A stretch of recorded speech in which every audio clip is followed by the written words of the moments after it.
Olá, meus irmãos e irmãs, a paz do Senhor.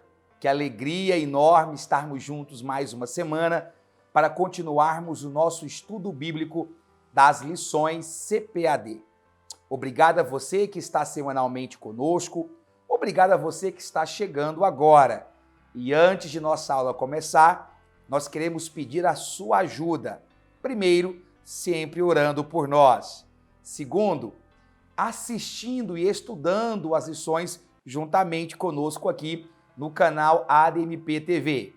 Terceiro, se inscrevendo aqui em nosso canal, que é um canal que possui muito conteúdo de qualidade para você que gosta de ministrações, cultos ao vivo, congressos e louvores. Não se esqueça de clicar no sininho e ativar a opção todas, porque assim você não perde nenhuma de nossas novidades. Nós também queremos pedir que você seja um agente divulgador, espalhando os nossos vídeos através de suas redes sociais, através de seus grupos, para que possamos alcançar o maior número possível de pessoas. Bem-vindo, bem-vinda, o programa Escola Bíblica Dominical já está no ar. Queridos irmãos e irmãs, nós estamos hoje na lição de número 8. Chegamos no terceiro amigo de Jó, Zofar. O tema da lição é a teologia de Zofar. O justo não passa por tribulação? É uma pergunta, é um questionamento. O textuário diz: e terás confiança, porque haverá esperança, olharás em volta e repousarás seguro. Verdade prática. Segundo as Escrituras, até mesmo o justo passa por tribulação. A nossa leitura bíblica em classe encontra-se em 2 capítulos distintos de Jó. Como nós dissemos, nós temos a fala e a réplica de cada um dos amigos, que, portanto, estamos no capítulo 11 e também no capítulo de número 20. Capítulo 11 e capítulo 20. Capítulo 11, Zofar faz as primeiras considerações. Capítulo 20, ele tenta responder a Jó. Esta é a grande finalidade. O nosso objetivo geral é mostrar que Zofar, assim como seus amigos, defende que os ímpios sempre serão punidos e os justos recompensados. Se você acabou de chegar, é bom deixar claro que estamos durante esse trimestre estudando a vida do patriarca Jó. E nas últimas lições, nós começamos a detalhar sobre o ponto de vista dos amigos de Jó acerca da sua situação, tentando conciliar o cenário em que Jó se encontrava com a vontade de Deus. Falamos aqui na lição atrasada que é difícil para o homem racional entender por que Jó passava por aquela situação. E como é difícil para o homem racional, os seus amigos começam a fazer especulações. O problema é que essas especulações, muitas vezes, se tornam severas ilações sobre a vida de Jó. Nós vimos que cada amigo de Jó apresenta o seu ponto de vista sobre o porquê de Jó estar naquela situação. Nenhum deles profere heresias, nenhum deles profere palavras antibíblicas. Talvez se eu tivesse que escolher um erro para representar a fala dos amigos de Jó, seria generalização. Há um ditado externo que diz que toda generalização é burra. E, de certa forma, isso é verdade. Em outras palavras, o que eu quero dizer para você é que os amigos de Jó usam raciocínios com certo embasamento, verdades que são conhecidas, e até mesmo os princípios bíblicos, como, por exemplo, o princípio da justiça retributiva. O problema dos amigos de Jó é querer achar que essas características, estas leis, esses postulados da justiça divina ou do julgamento do céu são aplicadas em 100% dos casos. Este é o grande problema. E antes mesmo de estudarmos o discurso de Zofar, fica aqui também uma advertência a você que já nos acompanha nos estudos há algum tempo. Cuidado, Deus trata com cada um de forma individual. A nós não foi dada a vara de juiz. Ainda, quem julga ainda é Deus. Haverá um momento da história da igreja que nós também faremos um papel de juiz ao julgarmos os ímpios ao lado de Cristo no grande tribunal.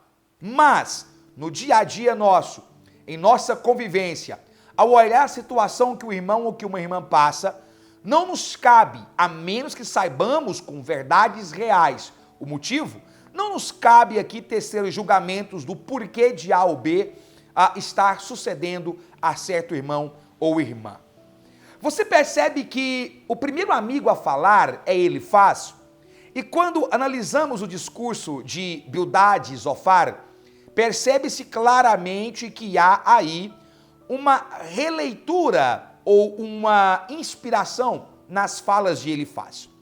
Aparentemente, Elifaz, que foi o primeiro amigo a falar, e é o que fala com mais quantidade de palavras, com maior abundância de textos, era o amigo mais preparado em termos de retórica, em termos de teologia, em termos de vivência. Esse amigo, ele se pronuncia, e nós já vimos aí o porquê do que ele pronunciava. Para ele, claro, a razão de Jó estar na situação em que estava é porque ele havia pecado. Mas o discurso de que Jó havia pecado não é exclusivo de Elifaz. Ele também vai para Bildade. Você viu conosco na última aula que Bildade diz: Jó, há pecado oculto. Já Zofar, que é o nosso personagem central, ele pega o discurso de Elifaz, atrela a resposta de Jó e tenta dizer por que é que Jó estava naquela situação. Ou seja, ele tenta reafirmar o discurso de que Jó havia pecado. Você vai perceber que os três amigos tergiversam sobre a ideia real. Eles estão, na realidade, tocando de roda em torno do mesmo tópico. Querem acusar Jó de ter falhado. Zofar, ele vai mais além. Mas vamos aqui analisar o discurso de Zofar. Me chama a atenção que quando Zofar vai falar, ele começa primeiro manifestando que ele estava com pressa de falar. É interessante porque outra pessoa que vai falar sobre a pressa de expor as palavras mais à frente será Eliú. Embora Eliú não se enquadre nesses três aspectos, porque no final das contas nós veremos que além de ser o mais novo, era aquele que estava com a razão, ou mais próximo da razão. Mas o fato é que Zofar diz: olha, eu estava com pressa de falar. E ele não diz, como disse Elifaz, que havia dito que um espírito como sombra havia lhe inspirado a falar. Zofar não, Zofar diz que os meus pensamentos me levam a dizer tais palavras. Em outras palavras, a sensação que eu tenho quando olho para a fala de Zofar é que Zofar quer dizer o seguinte: olha, o que eu vou falar aqui agora parte da minha experiência, seja ela empírica, seja ela dedutiva, seja ela de vida, parte do meu viver e parte do meu eu subjetivo, do meu ser subjetivo. O que eu vou falar aqui não vem de compêndios de livro, não vem de um espírito que me assoprou. Jó, o que eu vou falar aqui vem de minha cabeça. Além disso, a pressa de Zofar dá a entender que ele sente que havia feito uma grande descoberta. Isso porque ele percebe que Jó amarra os outros dois amigos. As palavras de Jó calam Elifaz, no final das contas, e calam Bildade. Embora não os convença, mas eles perdem o seu argumento. Jó não era ímpio, e nada é mais poderoso do que a defesa de um homem justo sobre a sua honra. Paulo fez isso. Quantas e quantas vezes Paulo também escreveu defendendo a sua honra e o seu caráter. Ele faz isso em várias passagens. Inclusive, vamos lembrar do último capítulo de Gálatas, se não me engano, capítulo 6, quando ele diz: vede com que grandes letras vos escrevo. Paulo também é assertivo na hora de defender a sua honra. Todo justo defende com veemência a sua piedade. Agora, quando nós olhamos para o discurso de Zofar, você percebe então esta pressa, né, em ele se manifestar. Ele deixa claro que parte da mente dele, e ele talvez seja um dos mais agressivos com Jó. Por quê? Porque Zofar, ele começa a tocar na honra de Jó. Os outros dois amigos haviam dito que Jó poderia ter errado circunstancialmente. Jó poderia ter cometido uma falha. Já Zofar, ele não diz que Jó cometeu uma falha circunstancial. Indiretamente, em alguns momentos até diretamente, Zofar acusa Jó de ser um ímpio. Ora, veja bem, um ímpio não é só alguém que peca. O ímpio é alguém que vive do pecado, tem prazer no pecado e dele se alimenta. A fala de Zofar, ela começa passando pelo fato de que Jó havia perdido as suas riquezas. Ele fala: quem disse que você ser rico por um tempo, ter uma grande família, ter muitos servos, grandes rebanhos, significava que você era salvo? E aí ele olha para Jó e diz: Jó, você é o reflexo do que acontece com o ímpio. Porque o ímpio tem uma existência de riqueza rápida, efêmera. É interessante que Zofar, ele compara a prosperidade do ímpio com alguém que come comida envenenada. Ele diz: olha, por um certo tempo, esta comida vai lhe satisfazer. Porém, com o passar do tempo, ela irá provocar danos, irá fazer mal, irá por fim matá-lo.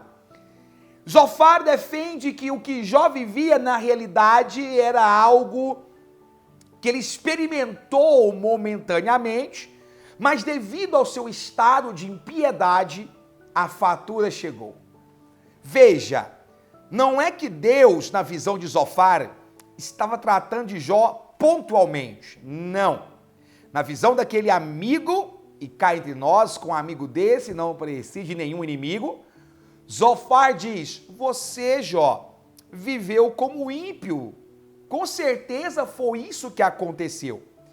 E, portanto, agora, quando você se declara puro, se declara sem culpa, você irrita a Deus. Inclusive, ele diz assim: me dá vergonha as suas palavras. Veja, Zofar tinha tanta convicção de que Jó era um ímpio, que ele aborda para si isso aí. Ele aceita a ideia disso. E ele chega a dizer que as palavras de Jó é como um jumento.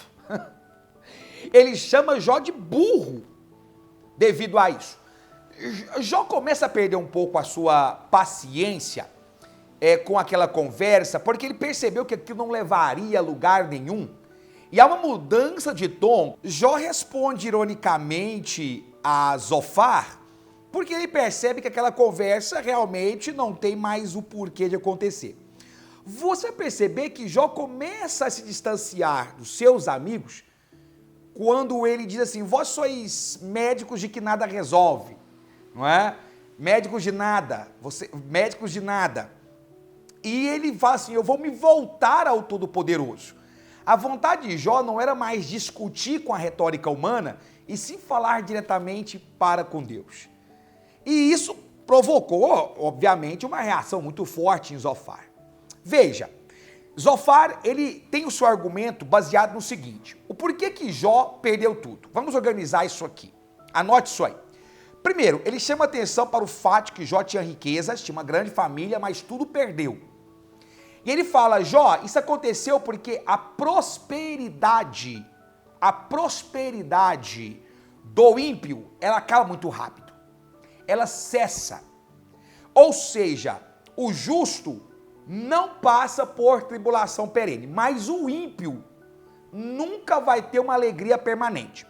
A alegria dele, a prosperidade dele é perene, isso acaba. Veja, existem até alguns textos bíblicos que apoiam isso, esta ideia, né? Principalmente em Salmos.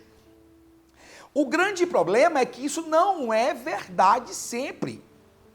Há ímpios que têm uma vida próspera na terra, uma vida farta na terra, e cuja paga, o castigo, digamos assim, virá na eternidade. Deus não tem a obrigação de tratar nesta vida o pecado de alguém. Não. Esse pecado será julgado e terá a devida paga. Fato. Mas não significa que isso será agora. Como eu disse, a grande questão é a generalização.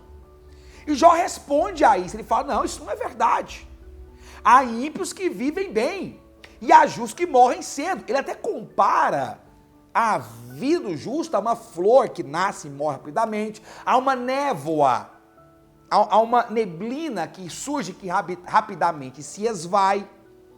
Ou seja, Jó redar que isso não é verdade. Eu acho que na Bíblia Sagrada o exemplo mais claro, e eu citei inclusive isso na minha última aula, é Asaf, lá em Salmo 73. Asaf, ele olha para a situação do ímpio e não entende. Por que que o ímpio prospera daquela forma? Ou seja, há casos de ímpios que vão viver uma vida próspera na terra até a sua morte. Esta é a verdade.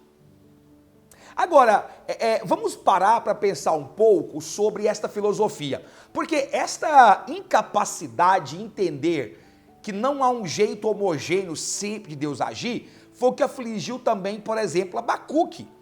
Quando Abacuque olha para o reino do norte, olha para Judá, e vê a situação de Judá, ele também não consegue se conformar e diz, Senhor, até quando essa injustiça vai acontecer e o Senhor vai ficar parado? Ou seja, o ser humano é dotado de um senso de que acha que a justiça de Deus, ela é sempre aplicada nesta vida.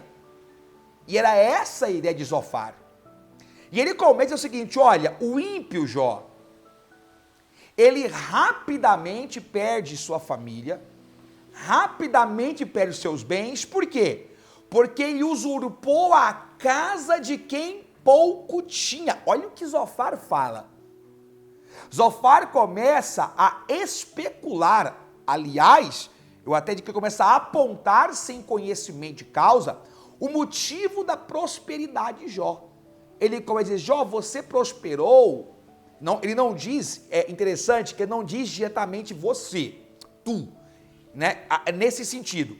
Mas ele faz uma analogia que, para bom entendedor, todo pingo é letra.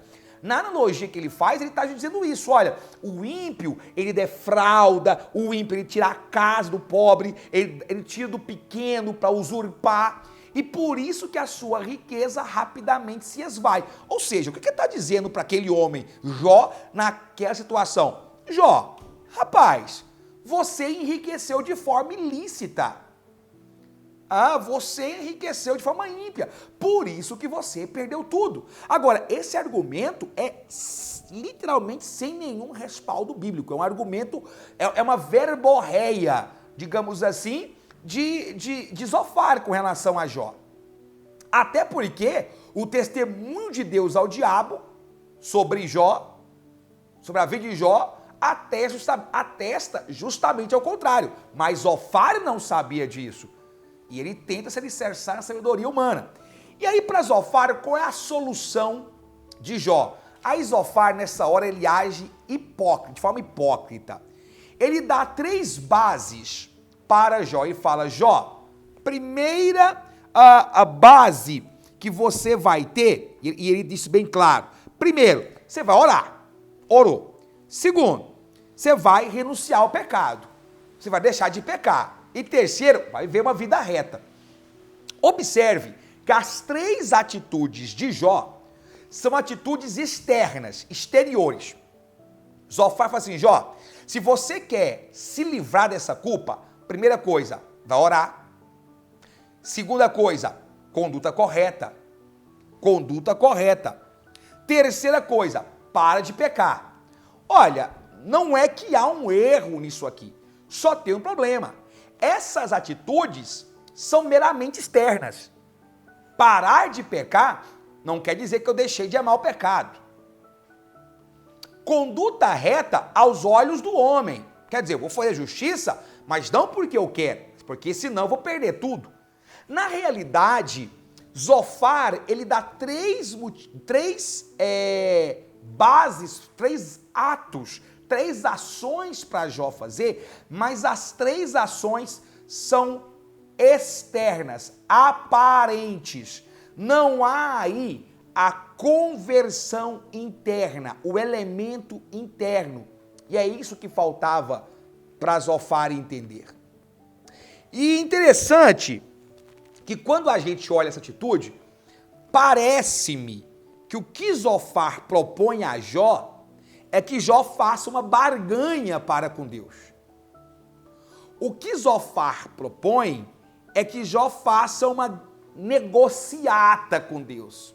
Deus, eu vou continuar aqui com a minha natureza interna, mas eu vou viver numa certa aparência, porque aí o Senhor não vai tirar de mim o que eu tenho. Ou seja, o que Zofar induz, e aí eu não sei dizer para você se é de forma consciente ou inconsciente, mas o que ele tenta fazer Jó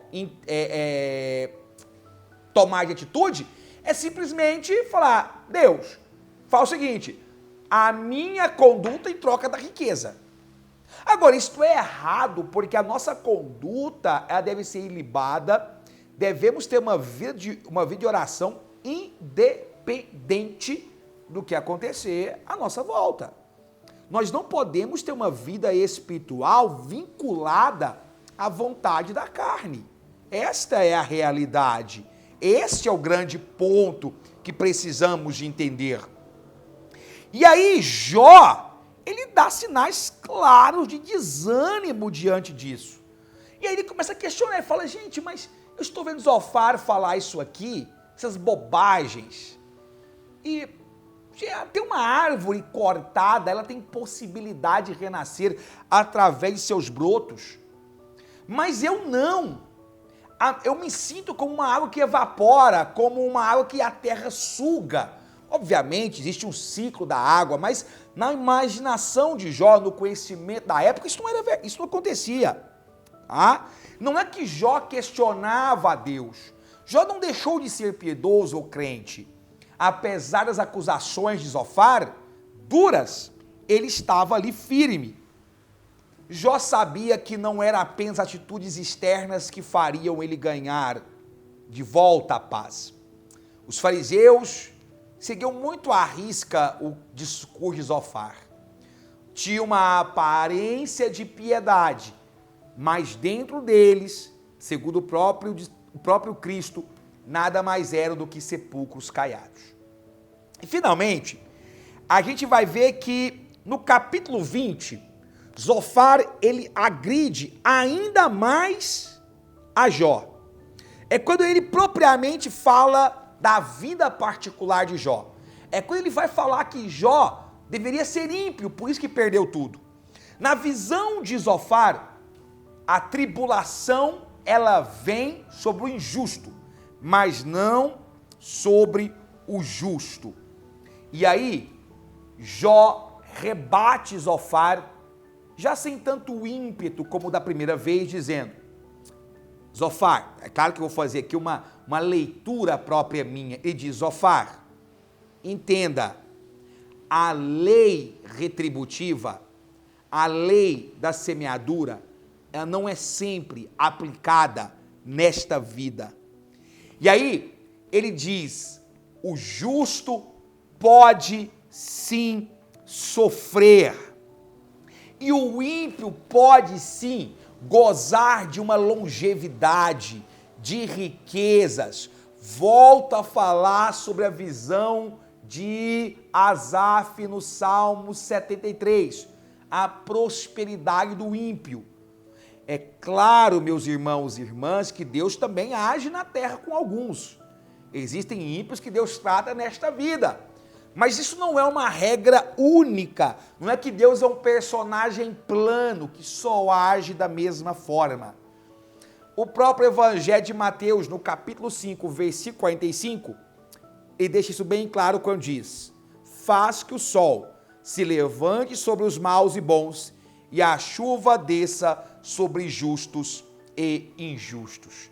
Irmão e irmã, ao término do discurso de Zofar, o que eu quero que os irmãos saibam, e que esta é a grande ideia central do texto, é que sim, o justo pode sim ser oprimido. O justo pode sim passa por tribulação, porque isso está na condição humana. E como ser humano, o sol se levanta sobre maus e bons, e a chuva cai sobre justos e injustos. Na condição humana, estamos todos no mesmo barco. O que você tem que entender é que a justiça retributiva, ela não precisa ser aplicada exatamente agora. Não generalize. Deus trata cada um de uma forma individual. Sim, o justo sofre. Por quê? Porque o justo é humano. Por quê? Porque o justo peregrina sobre a terra e está na terra sujeito às suas mazelas. Por que o justo sofre? Porque nós temos uma ordem de Cristo. Quem quiser seguir após mim, negue a si mesmo. Observe a diferença. Esta parte é interna, é uma vontade interna, negar a mim mesmo. Tome a sua cruz. Ou seja, há espinhos. Cruz é dificuldades. Cruz é tribulação. Cruz é luta. E segue-me. O próprio Cristo disse isso. Existem igrejas que veem do evangelho como um mar de rosas sem espinhos. E a verdade é que não é. Não faça como Zofar. Zofar achou que Jó estava sofrendo porque tinha uma existência ímpia e o ímpio não pode prosperar. Os bens materiais não medem o grau de salvação de um homem. Anote isso aí. Os bens materiais, a prosperidade material não mede o grau de salvação ou de intimidade de Deus com o homem.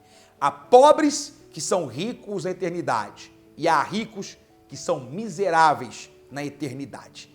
Que Deus prospere sua vida, que a sua riqueza não seja aqui na terra, mas seja no céu, onde o ladrão não rouba e a traça não rói.